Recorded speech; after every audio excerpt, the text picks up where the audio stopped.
출애굽기 4장 무엇이냐라는 제목으로 말씀 전하겠습니다. 본문에서는 도전을 다루고 있습니다. 무엇인가 하나님께서는 모세를 부르시고 모세에게 도전을 요구하고 있습니다. 어떠하느냐? 그는 애굽에 갈 것이고 그리고 그로 말미암아서 이스라엘은 애굽에서 건짐을 받게 됩니다. 이에 대하여서 모세가 생각하게 됩니다. 과연 이러한 일이 일어날 수 있을까? 자신을 돌아보고 상황을 살펴봅니다. 이 일이 아무리 생각해도 안 될 것은 분명합니다. 바로가 반대할 것이고 또 나아가 바로가 강하게 적대시 여겨할 것입니다. 그러면 이스라엘만 위험해지는 것이 아니라 오히려 나조차도 위험해지게 됩니다. 이처럼 무모하고도 불가능한 일이라고 판단되어지게 됩니다. 따라서 모세가 거절하게 됩니다. 물론 모세가 생각할 때 이스라엘의 상황이라는 것이 안타깝습니다. 내가 직접 그들을 보았고 내가 직접 그들의 사정을 듣고 있습니다. 따라서 누구보다 잘 알게 됩니다. 이전에도 내가 안타까운 마음에 그들을 도와주었지만 오히려 이스라엘은 모세의 도움을 철저하게 거부하게 됩니다. 따라서 자신의 일은 결국 자신이 해야 될 것입니다. 누가 그의 일을 대신해 줄 수는 없습니다. 특별히 사람이란 존재는 어떠하느냐? 사람은 악합니다. 누군가 도와주게 되고 그 도움 가운데 혹시나 문제가 일어나게 됩니다. 그러면 여기에 대하여서 가해자로 몰아가며 누명을 씌우는 경우들이 있습니다. 그리고 이에 대하여서 아무도 손을 내밀어 도와주는 사람은 없습니다. 오히려 모두가 하나같이 외면하게 됩니다. 그러면 도와준 사람만 손해를 입게 되는, 그래서 처음부터 간섭하지 않은 편이 나을 것이라고 판단합니다. 그래야 내가 안전할 것이고 또한 내가 골치 아픈 일에 휘말리는 일은 없을 것입니다. 실제로 출애굽기 14장으로 가게 되면 홍해 앞에서 모세가 난감함을 느끼게 됩니다. 하나님 말씀 따라서 앞으로 나아가는데 오히려 앞이 가로막히게 됩니다. 그리고 뒤를 보게 되면 애국 군대가 쫓아오게 되는데 어디로도 도망갈 수 없는 지경에 이르게 됩니다. 그러자 이스라엘 백성들이 두려움을 느끼게 되는데 그들이 하는 일이 무엇인가? 그들은 모두가 다 한 목소리로 모세에게 항의하게 됩니다. 뭐라고 하느냐? 그들은 모세를 향하여서 왜 우리를 애굽에서 데리고 나왔느냐라고 말합니다. 그리고 그들은 모세에게 우리를 그냥 가만히 내버려 두라라고 몇 번에 걸쳐서 이야기하지 않았느냐라는 식으로 모세를 몰아붙이게 됩니다. 이처럼 이스라엘 백성들, 하나님이 택한 백성, 그리고 하나님께서 사랑하는 백성은 오히려 모세를 향하여서 고마워한 적이 없습니다. 오히려 그들은 모세를 향하여서 시종일관 나쁜 사람으로 취급하는 모습을 보여주게 됩니다. 때때로는 고마움을 느낄 수 있으나 언제나 마음이 뒤집어질 수 있다는 것을 모세가 너무나도 잘 알고 있습니다. 이는 우리 역시도 동일하게 됩니다. 우리도 오늘날 도전에 직면하고 있습니다. 우리가 하나님 말씀 따라서 복음을 전하게 됩니다. 우리는 하나님 부르심 따라서 생명을 살리고자 노력하게 됩니다. 그런데 하나님께서 살리고자 하는 사람들은 어떠하느냐? 사람들은 무관심하게 되고 또 때로는 바로와 같이 적대시하게 됩니다. 이러한 경우에 우리가 지치게 되는데 육체적으로 피곤하고 또한 정신적으로 피로하게 됩니다. 그러면 사람이 상황을 비관적으로 생각하게 되고 또한 내가 구하고자 하는 또한 도움을 주고자 하는 사람에 대하여서 극히 제한적으로 수동적으로 행동하게 됩니다. 이처럼 우리가 사용할 수 있는 자원이라는 것은 극히 제한되어지게 됩니다.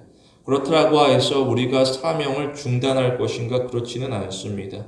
오히려 우리 안에 말씀이 뿌리를 내리게 됩니다. 말씀은 우리로 하여금 역동케 하게 하고 앞으로 나아가게 합니다. 특별히 우리 가운데 하나님께서 능력을 공급하시게 되는데 우리는 하나님이 주시는 능력으로 말미암아 우리가 해야 될 일을 감당하게 됩니다.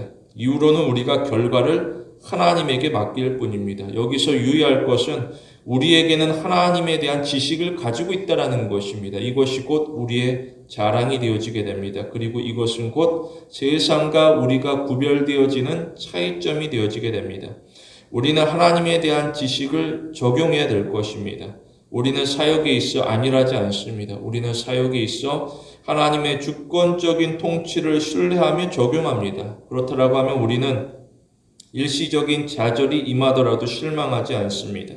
오히려 우리는 끈기 있게 하나님께서 맡기신 사명에 대하여서 임하게 됩니다.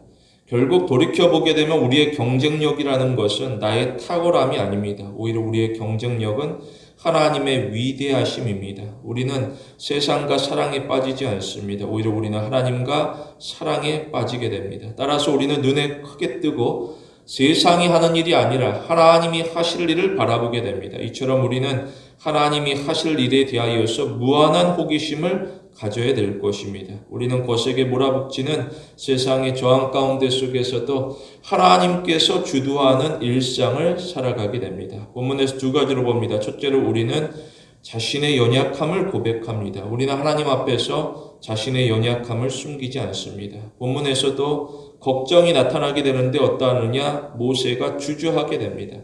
지금 하나님께서 놀라운 중에 임하셨고 부르시며 지시하시게 됩니다. 그렇다고 하면 피조물에 불과한 연약한 모세는 따라가야 될 것입니다. 그럼에도 모세가 크게 두려워하게 됩니다. 과연 그가 무엇을 두려워하는가? 그것은 바로 실패입니다.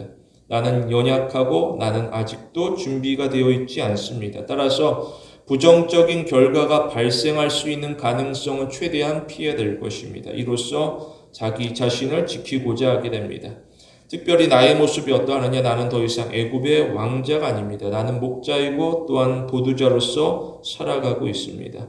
모세는 사람들 앞에서 자신의 진짜 모습이 드러나는 것을 극도로 꺼리게 됩니다. 만일 누군가 나의 본 모습을 알게 되면 비웃고 수군거릴 것이 분명하게 됩니다. 왜 그렇게 어리석은 일을 행하였는지, 왕자로서 살아가였으면 세상 가운데 떵떵거리면서 살아갔을 텐데 왜 굳이 왕자의 자리를 스스로 줘버렸는지 사람들 가운데 손가락질 받을 것이 너무나도 두렵습니다. 그렇더라고 하면 얼굴이 화끈거리고 견딜 수가 없게 됩니다. 따라서 모세가 아무도 모르게 자신의 과거를 숨기고 지내게 되는데 어느덧 이것이 40년이 흘러가게 됩니다. 세상에서는 10년이라고 하면 강산이 변한다라고 표현하게 됩니다. 이러한 긴 시간 가운데 속에서 사람들은 저마다 수고하게 되고 이러한 저러한 성과를 이루게 됩니다. 그러나 모세는 어떠하느냐? 모세는 여전히 빈손으로서 살아가고 있습니다.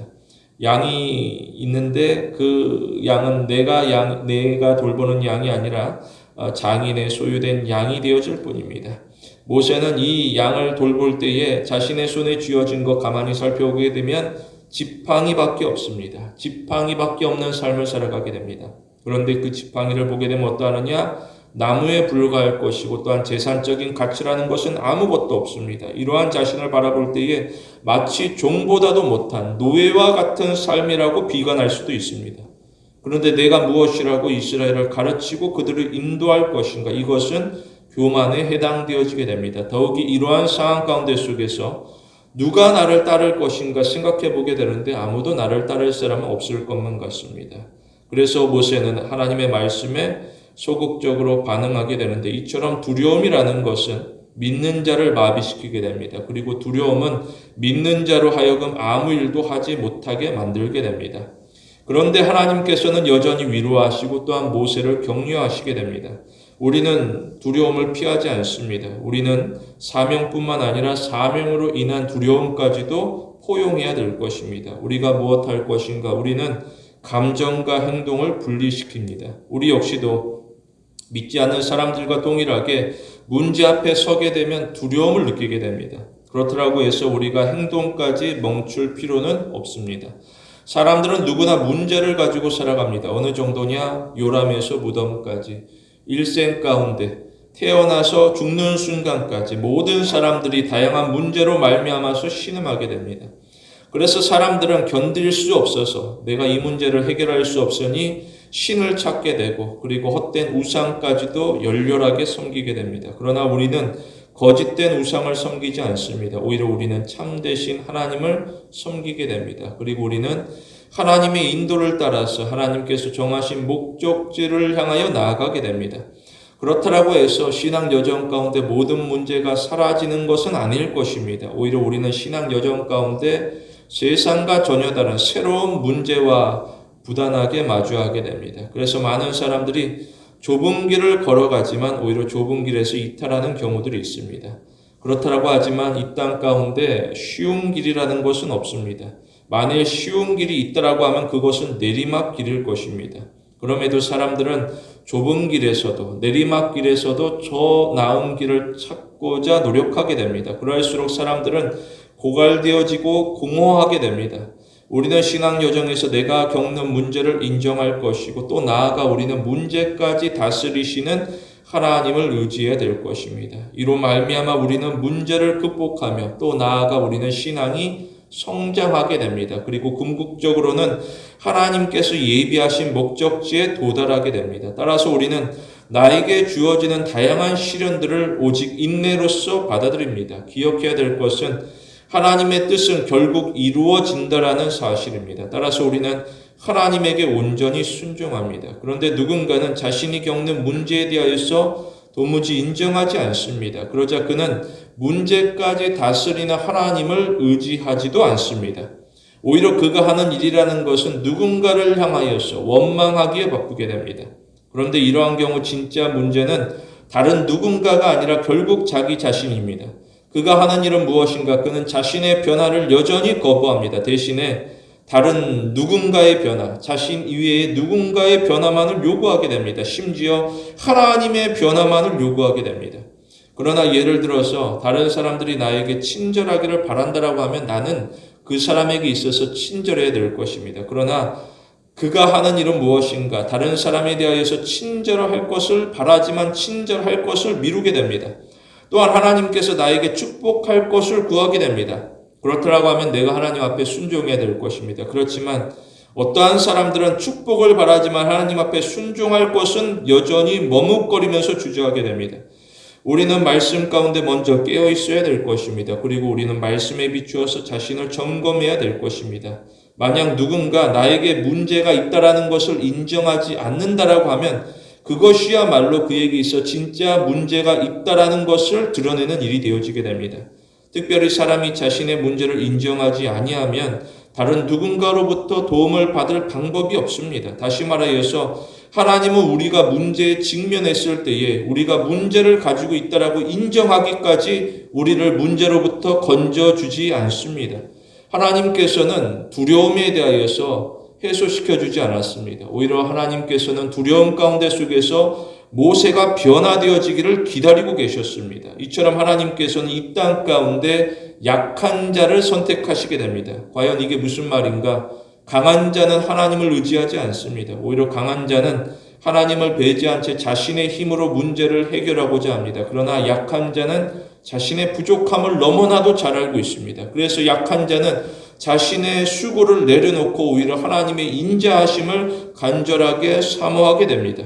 이처럼 우리는 나의 능력에 초점을 맞추지 않습니다. 오히려 우리는 하나님의 능력에 초점을 맞춰야 될 것입니다. 따라서 우리는 외부적인 환경에만 주목하지 않습니다. 오히려 우리가 더욱 주목할 것은 외부적 환경이 아니라 과연 나의 마음이 어디를 향하고 있는가입니다.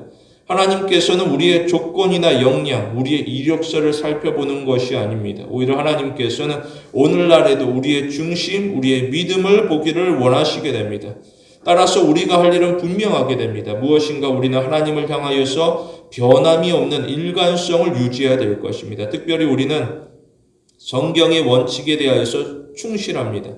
우리는 악이라고 하면 어떠한 모양이라도 버려야 될 것입니다. 그리고 우리는 하나님 앞에서 선한 일을 행함으로써 오히려 세상이 하나님의 영광을 바라볼 수 있도록 헌신해야 될 것입니다. 이것이 바로 우리의 사명이 되어지게 됩니다. 둘째로 우리는 하나님의 강하심을 의지합니다. 우리는 하나님께서 우리의 삶 가운데 역동하실 것을 확신합니다. 본문에서는 기적이 일어나고 있습니다. 무엇인가 하나님께서 기적을 행하시게 되는데 어떠하느냐? 모세의 지팡이를 사용하시게 됩니다. 모세의 지팡이를 보게 되면 대단한 것이 아닙니다. 지극히 평범하고 조금 더 특별한 것이 없습니다. 특별히 누구라도 지팡이를 가지고 있습니다. 나무를 잘라서 깎으면 그만인 지팡이입니다. 그런데도 모세가 지팡이를 하나님 말씀 따라서 땅에 던지자 어떠하느냐? 그 지팡이는 뱀이 되어지게 됩니다. 이것은 착시 효과나 환상이 아니었습니다. 이것은 생생한 현실로서 다가오게 됩니다. 모세가 이 일을 직접 경험하게 되는데 얼마나 깜짝 놀랐는지 그 자리에서 피하게 됩니다. 모세가 뱀으로부터 달아나고자 하게 됩니다. 혹시나 뱀에게 물리게 되면 어떠하냐? 지금 광야 가운데 있고 약도 없을 것이고 도와줄 사람도 없습니다. 따라서 위험하게 되는데 심하면 죽을 수도 있게 됩니다. 이처럼 모세는 익숙한 자기 지팡이에 대하여서 크게 놀라고 있습니다. 그런데 하나님께서는 모세에게 피하지 말고 뱀의 꼬리를 잡으라고 이야기하시게 됩니다. 그러자 모세가 어떠하느냐? 모세는 도망가지 아니하고 오히려 뱀에게 다가가서 하나님 말씀 따라서 뱀의 꼬리를 잡게 됩니다. 그러자 뱀은 곧 지팡이로 다시 변하게 됩니다. 이것은 신기한 일이 되어지게 됩니다. 분명 내가 사용하였던, 내가 늘 품고 다녔던 그 나무 막대기에 불과한 것이 하나님께서 사용하시자 놀라운 변화가 일어나게 됩니다. 이처럼 모세는 하나님의 능력 앞에서 떨 수밖에 없습니다. 이로써 하나님께서는 모세에게 변화를 일으키시게 되는데 그로 하여금 안심시키시며 독려하시게 됩니다. 여기서 기적의 목적이라는 것은 하나님의 자기 능력 과시가 아닙니다. 오히려 기적의 목적은 하나님께서 모세를 향한 배려가 되어지게 됩니다. 그런데 바로는 어떠하느냐? 바로는 자신이 가진 힘으로 상대를 배려하지 않습니다. 언제나 자신의 힘을 과시하며 자신을 높이고자 하게 됩니다. 그래서 바로는 상대를 억압하고 굴복시키고자 하게 됩니다. 이러한 습성들은 창세기 7장에도 나타나게 되는데 모세가 아론으로 하여금 지팡이를 던지게 합니다. 그러자 지팡이는 뱀이 되어지게 되는데 이 모습을 바로가 목격하게 됩니다. 바로가 무엇하느냐? 바로는 하나님의 권세 아래 굴복하지 않았습니다. 오히려 바로는 너만 하느냐? 나도 그렇게 할 수 있다. 오히려 애굽술사들을 부르고 그들로 하여금 똑같이 지팡이를 던지게 합니다. 그러자 그들의 지팡이도 뱀이 되어지게 됩니다. 이게 무슨 말인가? 바로는 여전히 하나님을 알려고 노력하지 않습니다. 오히려 바로는 하나님을 경멸히 여기며 나도 그와 같이 행할 수 있는 자라라고 과시하게 됩니다. 이처럼 사람이 선입견을 가지고 살아갑니다. 그렇다고 하면 그의 삶 가운데 기적이 일어나도 무감각하게 됩니다. 예를 들어서 무신론자가 살아가고 있습니다. 이 땅 가운데 무신론자는 신이 없다라고 주장합니다. 따라서 모든 일들은 우연일 것입니다. 신이 없기 때문에 모든 일들 가운데 우연이 일어나게 된다. 이처럼 사람이 신을 무시하고 자기 마음대로 살아갑니다. 또는 다신론입니다. 세상 가운데 신을 인정하지만 하나님 이외의 신을 인정하게 되고 또한 신이라는 존재는 많다라고 생각하게 됩니다. 따라서 신들끼리 경쟁시키고 내가 어느 종교를 쫓아가면 좋을까 생각하고 저울질하게 됩니다. 그러면서 그가 하는 일이라는 것은 신들 사이에서 자기 이득만 취하고자 하게 됩니다. 이처럼 그 사람 역시도 신을 조롱하면서 여전히 자기 마음대로 살아갑니다. 돌아보게 되면 사람이 신을 대하는 태도를 비즈니스 관계라고 표현할 수 있습니다. 여기에 대해서는 인격적인 교제라는 것은 없습니다. 나에게 좋으면 따르고 나에게 안 좋으면 따르지 않고 단절시키겠다라는 것입니다. 그러나 하나님께서는 우리에게 다가오실 때에 이러한 관계를 원하는 것이 아닙니다. 하나님께서는 기적만 행하고 비즈니스 관계, 인격적인 교제가 없는 그냥 너에게 내가 좋은 것만 행하겠다라는 식으로 다가오지 않습니다. 오히려 하나님께서는 우리와 진정 어린 사랑을 나누시고자 하게 됩니다. 그래서 하나님께서는 사람의 속마음까지도 살피시게 됩니다. 과연 그의 마음이 진정으로 하나님 앞에 올바른가? 이것이야말로 진짜 기적이 되어지게 됩니다. 사람은 하나님을 속일 수가 없습니다. 오히려 하나님께서는 사람의 속마음을 알고 계시기 때문에 오히려 더 크게 기뻐하시게 됩니다. 그의 하는 일이 비록 적을지라도 그의 마음이 하나님을 향하여서 활짝 열려 있으면 하나님께서는 크게 기뻐하시게 됩니다. 그런데 혹 누군가는 악한 마음을 품게 되고 의도적으로 속이고자 하게 됩니다. 그러면 하나님께서는 악한 자를 반드시 징계하시게 됩니다. 그래서 하나님께서는 아론의 지팡이로서 애굽술사의 지팡이를 집어 삼키게 만들게 합니다. 그럼에도 바로는 마음이 강팍하여서 기적 가운데 속에서 살아가지만 하나님을 경외하지 아니하게 됩니다. 오히려 하나님을 향하여서 계속적으로 적대적인 자세를 취하게 됩니다. 우리가 신앙생활 가운데 속에서 기적만을 구하지 않습니다. 기적에만 주목하지 않습니다. 오히려 우리는 기적을 행하시는 하나님, 우리를 사랑하사 우리 가운데 역사하시는 하나님에게 주목해야 될 것입니다. 그렇더라고 하면 우리는 금과 은의 유혹에도 넘어지지 않습니다. 오히려 우리는 금과 은이 없어도 우리 가운데 함께 하시는 하나님으로 기뻐하게 됩니다. 그래서 베드로는 태어나면서 못 걷는 사람을 향하여서 그의 삶 가운데 절망으로 가득한데 오히려 그를 향하여서 말하는 것은 금과 은 나에게 없지만 내게 있는 것을 너에게 주고자 하오노니 곧 나사렛 예수 그리스도의 이름으로 일어나 걸으라라고 말하게 됩니다. 우리가 교제하는 하나님을 우리는 증거해야 될 것입니다. 우리는 단순히 기적만 행하시는 하나님, 우리의 삶 가운데 좋은 것만 더하시는 하나님을 증거하는 것이 아닙니다. 오히려 우리는 우리와 교제하기를 원하시고 다가오시고 우리 가운데 끊임없이 함께 하시기를 원하시는 하나님을 증거해야 될 것입니다. 우리는 시대의 흐름에 맞추려고 노력하지 않습니다. 오히려 우리는 하나님의 인도를 따라가고자 전진하게 됩니다. 그럼에도 누군가는 세상을 돌아보게 되고 시대의 발전에 조바심을 가지게 됩니다. 나는 이만큼 가진 것이 없는데 누구는 이만큼 가진 것이 많다. 그래서 그가 하는 일이라는 것은 일평생 가운데 시대의 발전에 뒤처지지 않으려고 노력하게 됩니다. 그러나 역사의 주관자라는 것은 세상이 될 수 없습니다. 오히려 역사의 주관자는 하나님 한 분입니다. 따라서 우리는 마음을 새롭게 해야 될 것입니다. 어떠하느냐? 우리는 이 땅의 것을 생각하지 않습니다. 오히려 우리는 위의 것을 생각합니다. 특별히 우리는 언제든지 성경으로 돌아갑니다. 성경에는 답이 있습니다. 따라서 우리는 성경의 의미를 올바로 파악하고자 노력하게 됩니다. 그리고 우리는 성경이 가르치는 교훈을 우리의 일상에서 실제적으로 적용해야 될 것입니다. 그러면 변화가 일어납니다. 내가 변화를 꿈꾸지 않아도 우리의 삶 가운데 변화가 일어나게 됩니다. 가만히 살펴보게 되면 사람이 수고하여도 변화를 추구하여도 제자리에 면모는 경우들이 너무나도 많이 있습니다. 그리고 심지어 사람이 노력하지만 경쟁에서 밀려 도태되는 경우들이 수없이 있습니다. 그러나 하나님께서 우리를 들어 사용하시게 되면 우리는 그때부터 비범해지게 됩니다. 아무도 함부로 대할 수 없는 위치에 오르게 됩니다. 모세가 이와 같습니다. 모세가 자신을 돌아보게 되면 자신은 그저 아무것도 아닌 자에 불과하게 됩니다. 그런데 바로가 모세를 대할 때 어떠하느냐? 함부로 대하지 않습니다. 때로는 바로가 모세를 해야겠다라고 위협하지만 바로에게 있어 모세는 비천한 존재가 아니었습니다. 바로는 모세에게 한순간도 실제적인 해를 가하지를 못하게 됩니다. 왜냐? 바로는 모세가 함께하는 그 하나님께서 두렵기 때문에 그 하나님을 두려워하는 마음 가운데 바로는 말은 하지만 해하지는 못하게 됩니다. 이처럼 하나님께서는 자신을 낮춰 복종하는 자를 높여주시고 보호하시게 됩니다. 우리는 계속해서 변화를 시도하는데 실제적인 변화를 주도하시는 분은 바로 우리 안에 역사하시는 하나님이 되어지게 됩니다. 따라서 우리의 삶의 마지막이라는 것은 하나님께서 정하신 결론에 이르기까지 마지막이 될 수가 없습니다.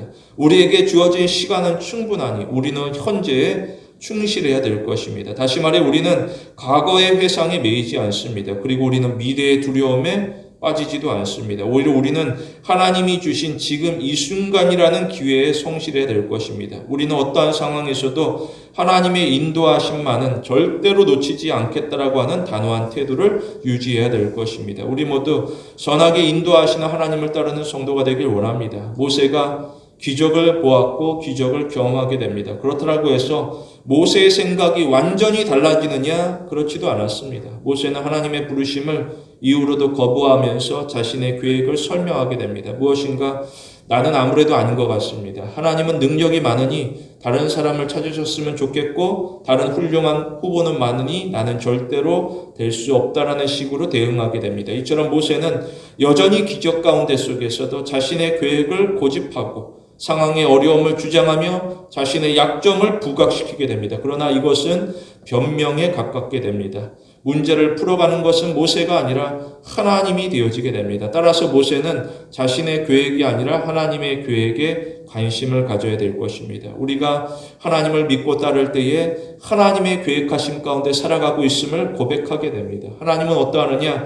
하나님은 실패에서도 승리를 거두십니다. 그리고 하나님은 아까운 때 속에서도 선을 이끌어 가시게 됩니다. 그리고 하나님께서는 죽음에서도 생명을 일으키시게 됩니다. 이것이 곧 우리의 신앙 고백이 되어지게 됩니다. 우리는 하나님에게 선택받은 자로서 하나님에게 인정받기 위하여서 노력하게 됩니다. 따라서 우리가 무엇해야 될 것인가? 우리는 나에게 없는 것, 내가 가지지 못한 것만 생각하지 않습니다. 오히려 우리는 나에게 있는 것, 이미 주어진 것에 감사하게 됩니다. 그것이 바로 하나님의 사랑이 되어지게 됩니다. 우리는 정상을 향하여서 서두르지 않습니다. 오히려 우리는 천천히 걸어가는 법을 배워야 될 것입니다. 오래 가기 위하여서라고 하면 때로는 쉬어가는 법도 배워야 됩니다. 여기서 주목할 것은 우리는 하나님과 한 걸음씩 동행하는 법을 배워야 될 것입니다. 때로는 빨리 가는 것이 하나님의 뜻이 아닐 수도 있습니다. 이에 대하여서 우리는 누군가를 비난할 것도 아니고 하나님을 향하여서 원망할 것도 아니고 오히려 자신을 돌아보며 자신의 우둔함을 반성해야 될 것입니다. 따라서 우리가 기도함에 있어 하나님 앞에 구함에 있어 막연한 기도로 그치지 않습니다. 오히려 우리는 구체적인 기도까지 나아가게 됩니다. 하나님의 계획하심이 무엇인지 알고자 하는 자의 열망 앞에서는 기도가 더욱더 상세하고 자세하게 됩니다. 그리고 하나님께서는 우리의 간구를 들으시고 하나님께서는 또한 선하신 뜻대로 우리를 인도하시게 됩니다. 따라서 우리는 왜곡된 생각을 떨쳐버리게 됩니다. 그것을 한나의 기도가 너무나도 잘 보여주고 있습니다. 한나가 하나님 앞에서 기도하게 될 때에 그가 하나님 앞에 응답받았을 때에 그 이후의 기도의 제목이 얼마나 상세하고 자세한지 그녀의 삶 가운데 역사하시는 하나님을 그녀는 높이게 됩니다. 우리는 성경의 약속을 묵상하게 되고 또한 기도하면서 난간을 돌파하게 되는데 특별히 우리는 하나님의 뜻에 대하여서 민감하게 반응하게 됩니다. 비록 세상은 모세를 향하여서 등을 돌리고 더 이상 기억하지 아니하며 나아가 그를 가리켜서 낙오자로서 외면하게 됩니다. 이러한 경우에 사람들은 자신을 무가치하게 여기고 내가 세상으로부터 살아갈 때에 의미가 없다. 나를 인정해주는 사람도 없고 나를 존중해주는 사람도 없다. 의욕 없이 살아갈 수 있습니다. 사람이 절망 가운데 속에서 빠지게 되면 자신의 힘 가운데 빠져나오지 못할 때에 낙심하며 그저 죽을 날만 기다리는 경우들도 있습니다. 그러나 하나님께서는 모세를 포기하지 아니하셨고 오히려 이런 연약한 자를 통하여서 사람을 살리고 세상을 바꾸고자 하게 됩니다. 따라서 우리는 내가 할 수 있는 것은 다 해보았지만 이제는 모든 것이 끝났다라고 말하지 않습니다. 오히려 우리는 성급한 결론이 아니라 결론을 만들어 가시는 하나님에게 매달려야 될 것입니다. 어떠하느냐? 우리는 나를 지키기 위한 마음의 울타리를 스스로 허물어야 될 것입니다. 그리고 우리는 하나님의 사랑에 목말라 하면서 전능자의 보좌로 나아가야 될 것입니다. 그러면 하나님께서는 우리를 기쁘게 받아주시게 됩니다. 오늘도 하나님께서는 우리의 삶 가운데 함께 하시게 됩니다. 비록 우리의 현실이 깨지고 부서져 볼품없는 삶이라 할지라도 하나님께서는 기쁘게 받아주시게 됩니다. 이 세상 어느 누구도 완벽할 수는 없습니다. 특별히 어느 부모가 자녀가 실패하였다라고 해서 나는 그를 모른다라고 외면할까? 그러한 부모는 없을 것입니다. 마태복음에서도 너희가 악한 자라 할지라도 좋은 것을 자녀에게 줄 줄 알거든 하물며 하늘에 계신 너희 아버지께서 구하는 자에게 좋은 것을 주시지 않겠느냐라고 선언하고 있습니다. 하나님께서는 언제나 우리에게 가장 좋은 것을 주고자 하게 됩니다. 이것은 마치 자녀가 행복한 것이 부모에게 있어 가장 큰 기쁨이 되는 것처럼 하나님은 우리가 행복하기를 바라게 됩니다. 기억할 것은 값비싼 선물이라든지 기이한 기적들이 우리를 변화시키는 것은 아니라는 것입니다. 오히려 하나님의 따뜻한 사랑만이 우리를 변화시키게 됩니다. 우리는 하나님의 사랑에 항복해야 될 것입니다. 동시에 우리는 하나님과의 관계가 더욱 깊어져야 될 것입니다. 우리는 지금 최고의 결정을 내리고 있습니다. 무엇인가? 우리는 남들이 뭐라고 하든지 하나님을 예배합니다. 다시 말해 우리는 모든 힘을 다하여서 하나님을 사랑하고 하나님을 경외합니다. 이 결정이 때로는 다른 사람들이 바라볼 때 사소하고 어리석어 보여도 결과적으로는 우리의 삶을 완전히 바꿔놓을 것입니다. 우리는 세상의 금은보화로는 만족할 수가 없습니다. 오히려 우리는 하나님의 한없는 사랑과 은혜만을 갈망하며 그 안에서 만족하게 됩니다. 하나님은 어떠하느냐? 하나님께서는 무한하신 능력으로 우리를 지키시며 풍성한 긍휼로서 우리를 새롭게 하시게 됩니다. 우리는 나의 모습이 어떠하든지 나를 사랑하사 나의 연약함까지도 도우시고 품어주시는 하나님을 진심으로 경외합니다. 성도 여러분, 하나님이 우리의 삶 가운데 임하시사 아름다운 열매를 맺으시는 귀한 신앙의 성도가 되길 원합니다.